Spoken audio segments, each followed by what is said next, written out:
Welcome to Intro to Baroque Improvisation. That wasn't a true improvisation, as I played it 2 days ago, and that's when I made it. But it's not just for fun. It's also to teach you things. So, what is Baroque improvisation? It's creating music on the spot, but we're not being completely creative. We're using tools that we already know. So what I want to use, like that piece, what does that piece show? That piece shows a lot. So at the beginning, what do we have?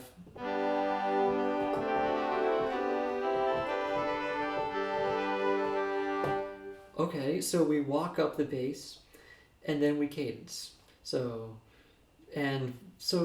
we need to know rule of the octave in order to do that. And rule of the octave completely explains that movement. Rule of the octave plus cadence. That's what I just did right there. So what is rule of the octave? It's how we harmonize moving up and down, moving up and down the scale. So I'm just going to quickly demonstrate it, or my version of it, because there were a lot of versions of rule of the octave.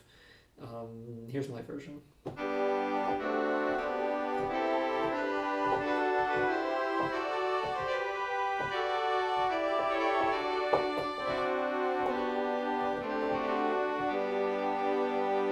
And I decorated it, but that's how to do it in a major key. And that's probably, you're going to spend most of your time in major. Like most of the pieces are in major. Let's do it in minor.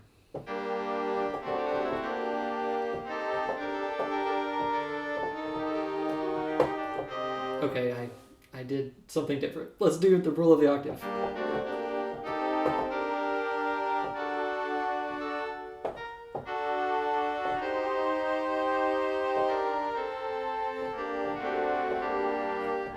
Okay, I just made a piece there.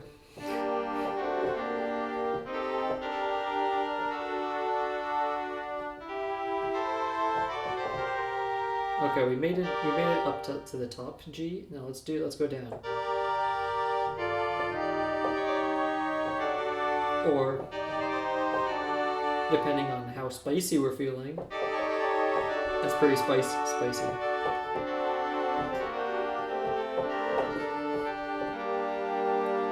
And I didn't really explain that perfectly, but I demonstrated it. So you can just let's time to explain it though. So we need to know fundamental bass, the theory of the fundamental bass. The fundamental bass says a chord can be described as a collection of thirds. So we're in the key of G. So here's our major chord. And if we want to play the tonic chord, the home chord, so let's add a G. But say we were on the dominant. We were on 5. We were on the 5th of the scale, D. So let's build our triad here, and let's add a 7th. Rameau says we can add a 7th, and I agree, because it sounds good. And 5 always wants to go to 1. So our 5 chord is D, and it contains the notes D, F sharp, A, and C. And however we arrange these notes in inversion, they're all D chords. So we can use them as D chords. And there's a big historical battle over this. Bach didn't think that chords were like inversions. He thought that inversions were different chords because they have different pitches, but the collection of notes is the same, so we can use them as the same chord. And Bach was just, well, he had his own style, and this is the French style. Late French Baroque style is what is what I know. So, but there's also a book involved. I read this book once. It's kind of a tough book. Treatise on Harmony, Jean-Philippe Rameau. That's my guy. But I'm going to read you a quick bit from the beginning. Music is the science of sounds. Therefore, sound is the principal subject of music. Music is generally divided into harmony and melody, but we shall show in the following that the latter, melody, is merely a part of the former, harmony, and that a knowledge of harmony is sufficient for a complete understanding of all of the properties of music. Wow, let me say it again. A knowledge of harmony is sufficient for a complete understanding of all the properties of music. Wow. Does that mean that you just have to know harmony? I disagree. I think that if you know harmony, you have like 80%. But he's mostly right. He's just overstating it. So I showed you rule of the octave. But how do we explain rule of the octave using fundamental bass theory? So let's walk up again.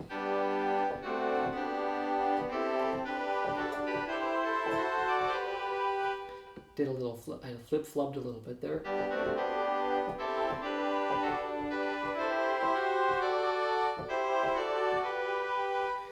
Okay. What chords are this? G. This is D. This is G. This is A. This is G, but it's going to resolve to D. And then we have C. D, G. So 1, 5, 1, 2, 1, 5. But it's really just a suspension going to 5.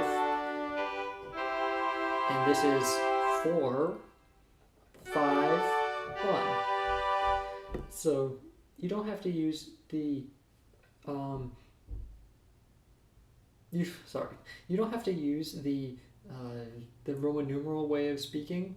It's more useful, honestly, just to use the name of the chord, because Roman numerals it just gets complicated. Because if you think in the key that you're in, I mean that's automatically you're going to think of that as 1. So you don't need Roman numerals. So let's explain what's going on here. G, here's 5. The 5 to 1 movement is very strong, so that's why this works.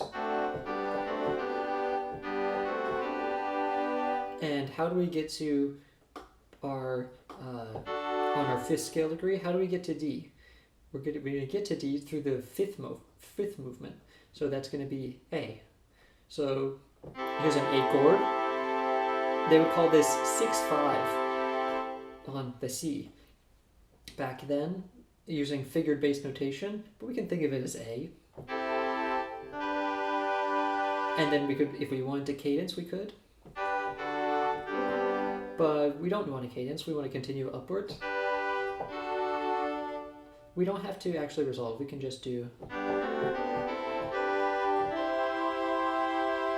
And then continue upward to 4. Or C.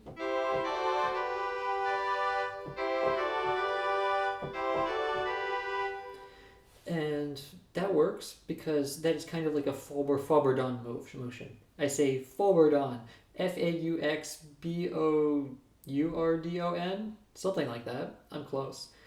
And what that means is a 6th chord moving up and down, some sort of 6 chords, either 6/3 or 6/4. So it would be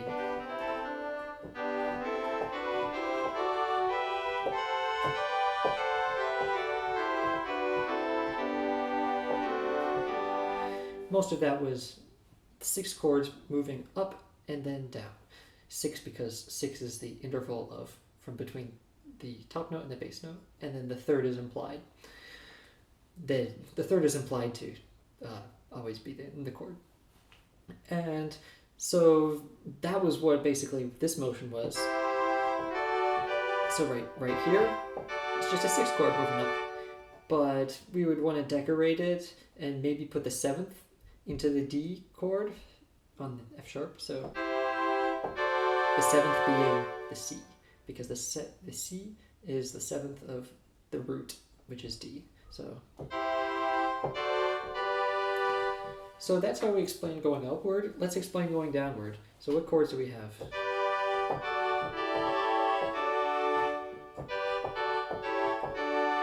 This is G, D, 1, 5. And we're going to want to put a 5 chord. We're going to want to put a D chord on the D. So how do we get to D? We'd use the 5-1 motion because that is the very strong motion. We're going to go to A and create an A chord right before we play the D chord. How are we going to play an A chord on E? Well, let's use the notes of the A chord. Here's the 7th, here's the root, and here's the 3rd.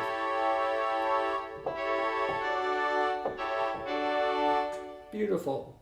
So we did. Now we're going to want to play a G on the 3rd of the scale because we want a 6th chord. We want our 6th chord right there. So how do we get there? We need to play a 5 chord in order to get to our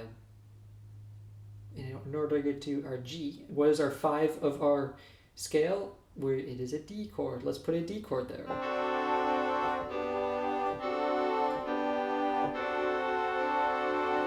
Notice this is also a D chord because it has the notes of the D7 chord. And then let's put a D chord right here because we're going to put G here. So let's go 5-1. Let's go D, G. That's our 5-1. So here are our notes. Let's put it up. Let's put it together going down.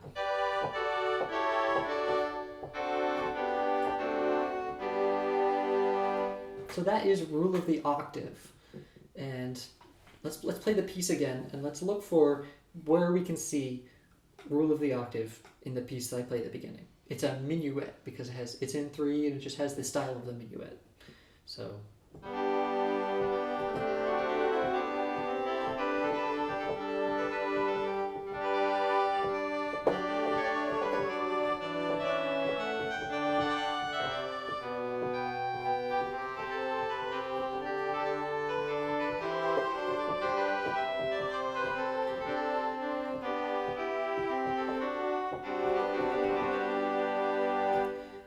It's all over the place.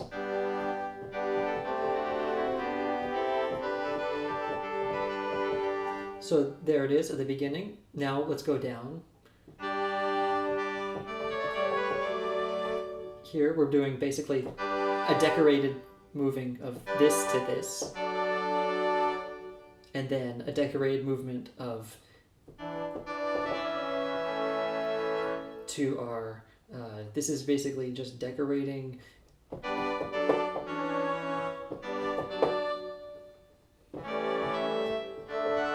which is the chord of like it's just decorating this.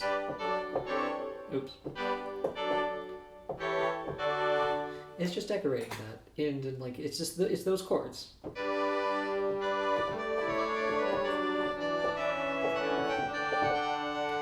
And then I go. Now we're going to go back up.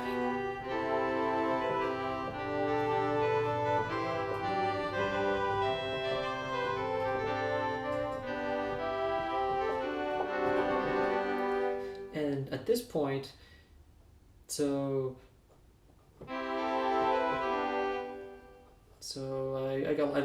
start at the beginning.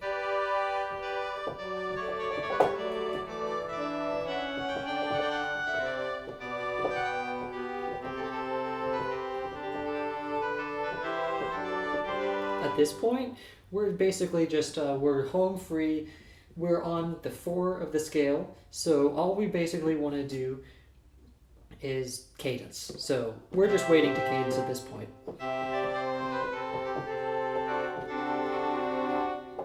A D chord.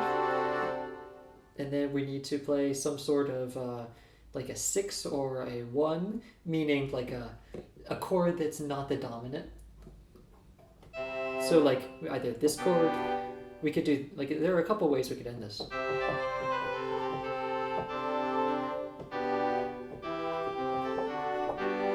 So a G chord,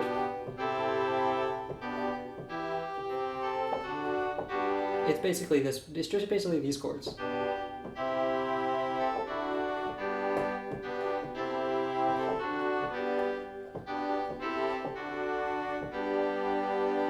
And that is our cadence. They'll teach you so many ways of cadencing. They teach you cadenza doppia in Italian, but we're French. We don't want to do that. So we're going to do it our own way. Basically, if you want a cadence, you just need to hit 3 notes. That is 3, 4, 5, 1.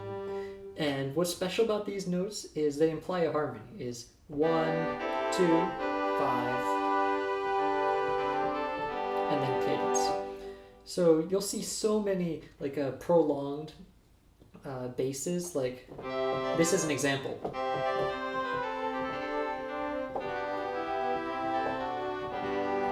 It's just hold this and then 3, 4, 5, and then cadence, and then we're done.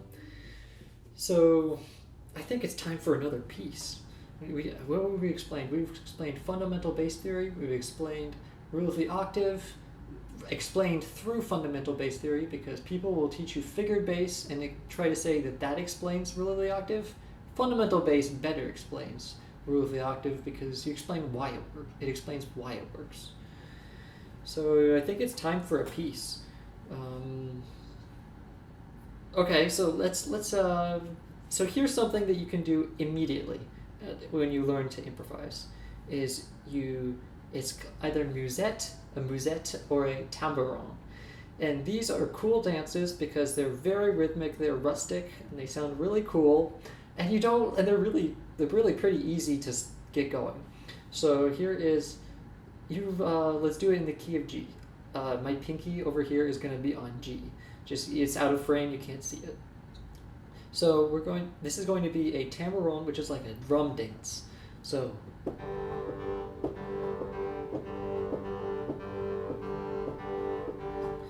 that's what we're going to do in our left hand, and we don't even have to move it.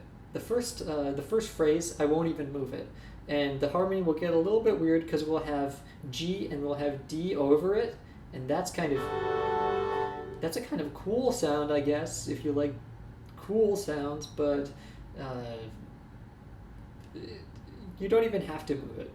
So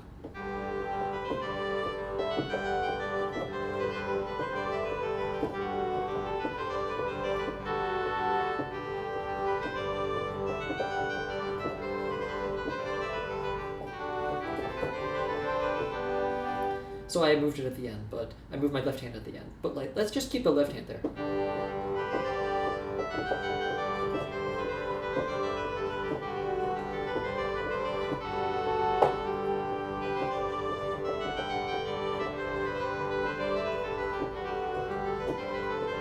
I'm gonna move my left hand in.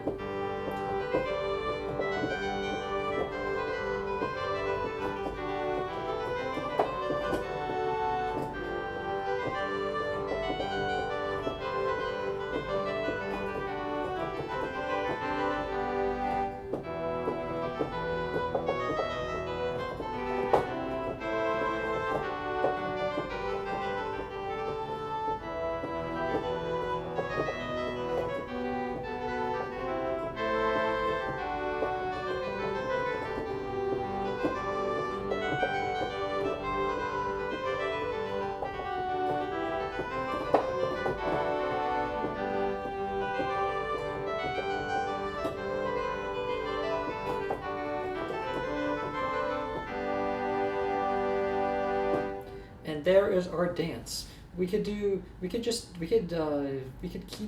anything we want in our right hand, which is the cool part, while we keep our left hand the same. And if we don't have so much hand independence where we are in our stage of development, then this is just a good place to learn about melody. So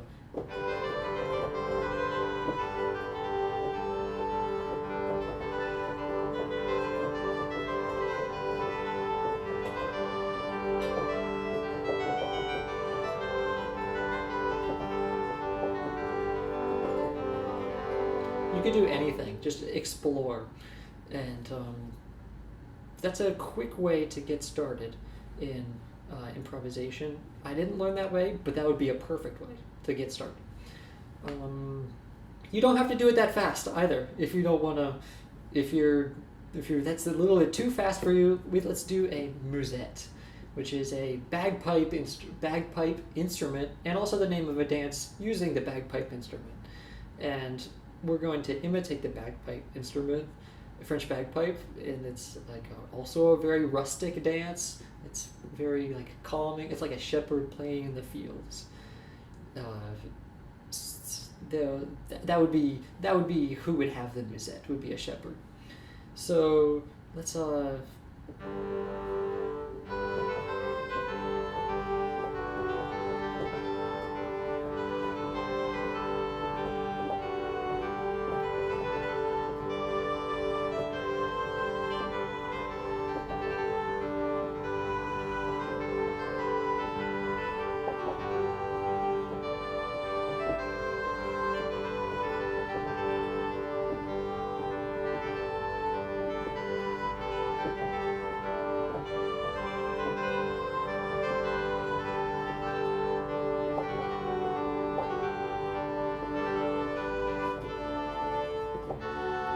and I move to the dominant.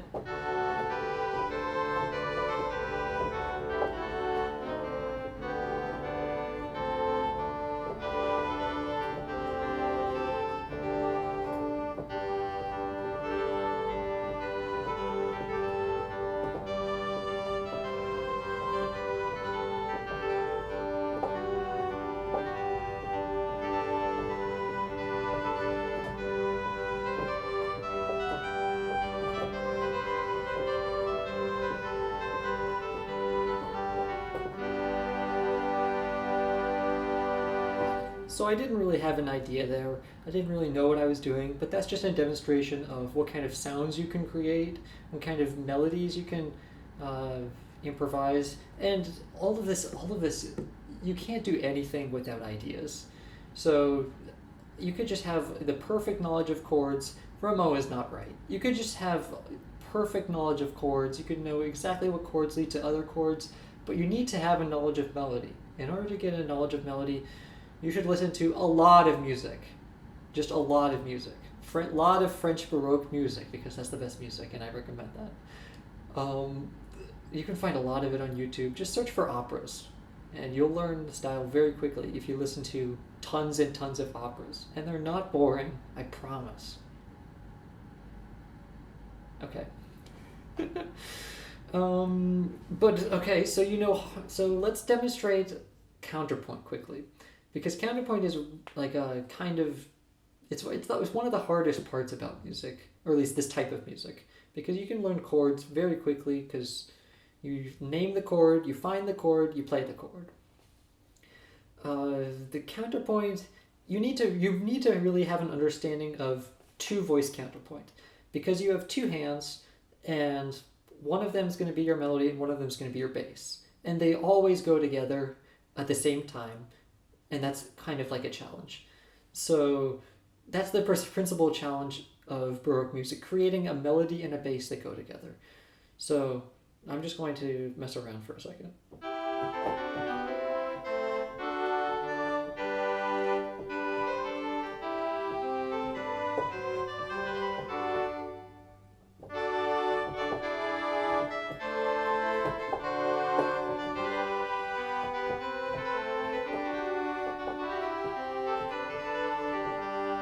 So I'm sometimes playing chords, but I'm always playing at least two notes.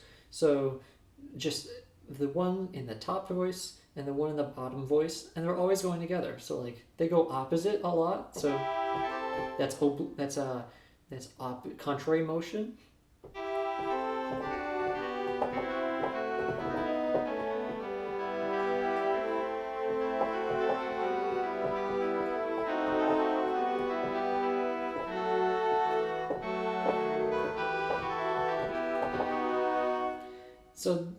So they dance together, and if you have an idea about what the harmony is, what the harmony you want to do, you'll just play the notes that go with the harmony in between your contrapuntal melody and bass.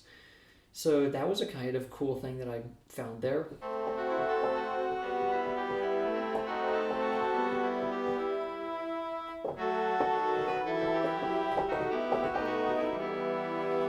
So you'll I want more. I want you to create Baroque music. That's what I'm asking you to do. That's what I'm pleading with you to do. There needs to be more French Baroque music out there. So this is why I'm creating this video, is to empower you to create and create YouTube channels of your own. Okay, I won't. I'll stop preaching. Let's do a piece that demonstrates counterpoint. So I'll just play.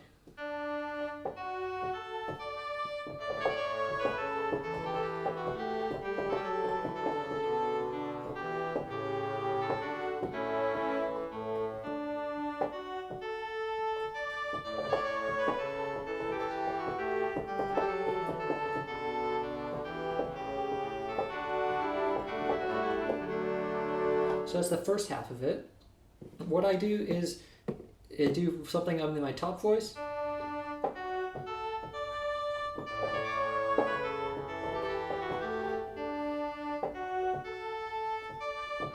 And then do something in the bottom voice that goes well with that. And so it's very hard to find something that goes well with one voice, and finding a nice melody and then finding something that goes well with itself. And it's kind of like creating a fugue, like an easy fugue, like the start of a fugue. And then you immediately leave the fugal framework, because that is just, if you stay there, it won't sound good. And if you listen to lots of Bach's fugues, oh my goodness, a lot of the voices go nowhere, because he's so focused on having that theme in the piece somewhere, and doing like obscure little harmonies. I think it loses the grace of the piece that is just not very graceful. So let's always try to keep it graceful on this channel.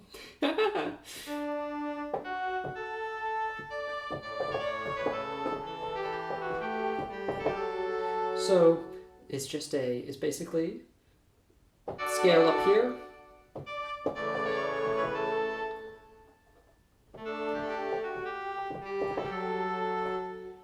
So, and what you want to do for counterpoint is realize what intervals are going on between the notes at any one time. So you can think of chords. If you're thinking two voice counterpoint, you should be thinking in intervals. Interval of a third. This is 4/3, 6th, 3rd, 7th, which we can allow because we're going to immediately leave the 7th, 3rd, 7th. This is really 7 moving to 6. Again a 7.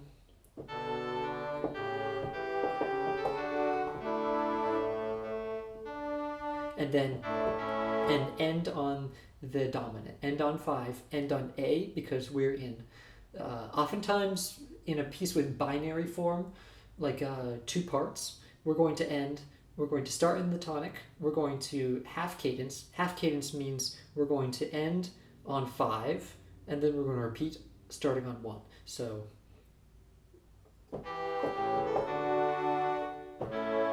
that's 5. And then we go back to the beginning.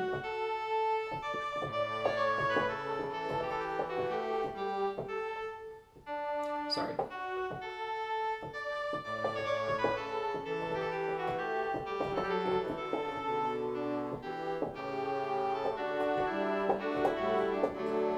And then we're going to go to something different. We're going to go to the second half of the piece.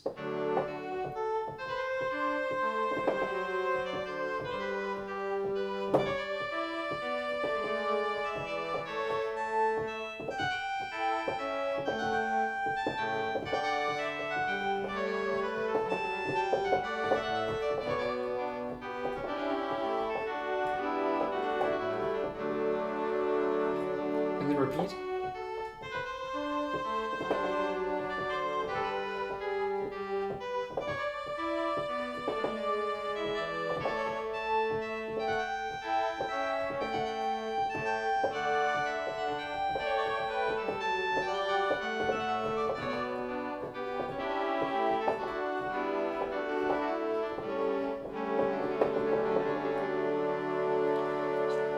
So I'm going to briefly explain what I did there in that second half. So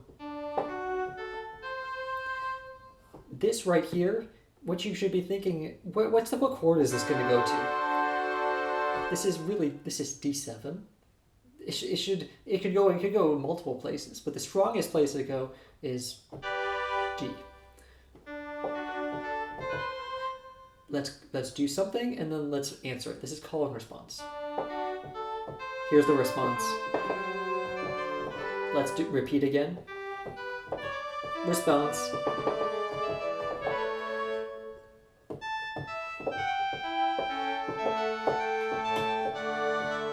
And then we do, so like oftentimes you'll see something repeated 3 times. Once, you'll do it once, you'll repeat it again, like the figure, you won't do it exactly the same, so like,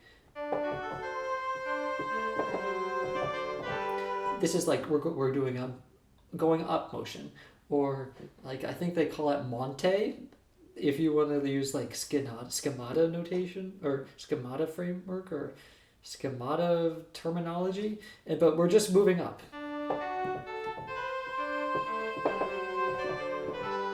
Let's do it up. Let's do it up one.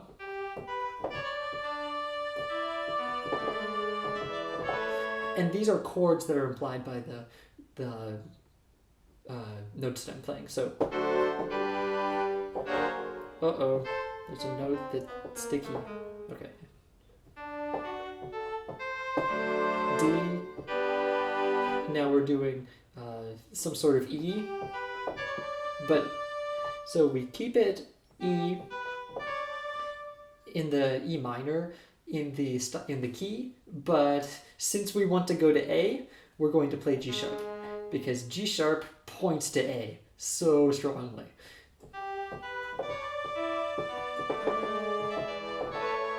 And then we got to A, which is the dominant of the piece. It's the 5 of the piece. And then we cadence. And then we're going to move to some sort of 4-5-1. So like Rameau has a theory that fifths define a key. So a key is defined, we're in D right now, by its dominant and its subdominant. Dominant, and they're both a fifth away. They don't sound good together because that's a bad chord. I mean, this isn't any chord. This wants to go here. But this is not sure what it wants to do. Because it could go here, or it could do... You don't generally suspend the bass, like hold the bass into a note right before it wants to go somewhere. Like, you don't generally suspend the bass like that. But back to the theory, Rameau thinks that a key is defined by fifths, a fifth away, so dominant and subdominant. And that makes sense because you need all of these notes, you need both of these notes to cadence, and the cadence is what determines the key. So we just used both of these. 4-5-1. 4-5-1 is so strong. But really what it is you're going to use the 4th scale degree, which is G, but you're going to play a 2 chord on that, which is E. So you're going to do... This is E, actually. It looks like G because G is in the bass, but it's actually E because you arrange these notes. These are all notes of E. So there's that. But it's still the fourths that... It's still the fifths, rather, that determine the key. So now we're on the... Back to our piece. Which I think I stole from Rameau, by the way. In like the beginning of Les Indes Galantes. I think, or Les Indes Galantes, rather.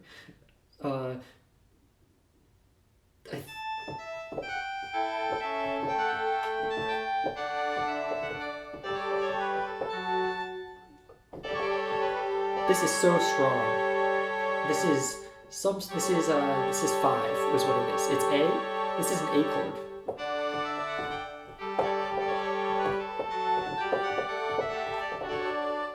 but I'm not going to cadence immediately. I'm going to deceptively cadence, or deceptively cadence.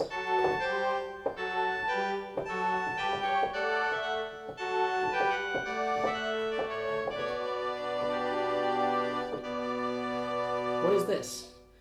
This is G. What is G in this key? It's 4. It's the subdominant. I'm not really sure where that fits. Oh, but it's subdominant is before dominant. It's basically just prolonging the piece before we finally cadence. But what kind of movement are we going to use to climb up? We're going to use rule of the octave. We're going to use some sort of like a 6 movement up for bourdon, kind of. So.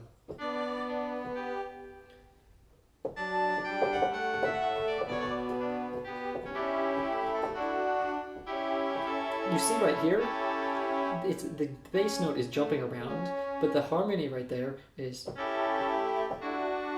It's A and D.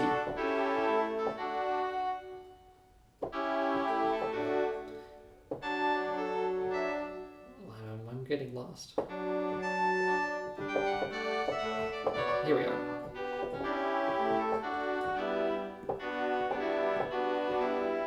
What chord is this? What note we're going to play in order to get to the 5? We're going to play 2, because 2. Or what chord? We're going to play 2, which is E. But we're going to do this chord. This chord is so strong.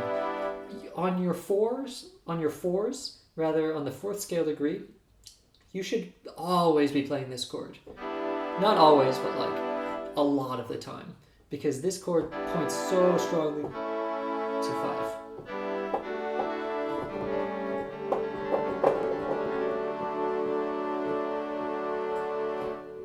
Okay. So that is a introduction to Baroque improvisation and harmony. Hope you enjoyed. If you stick around this far, you probably want to subscribe. Okay. See you later.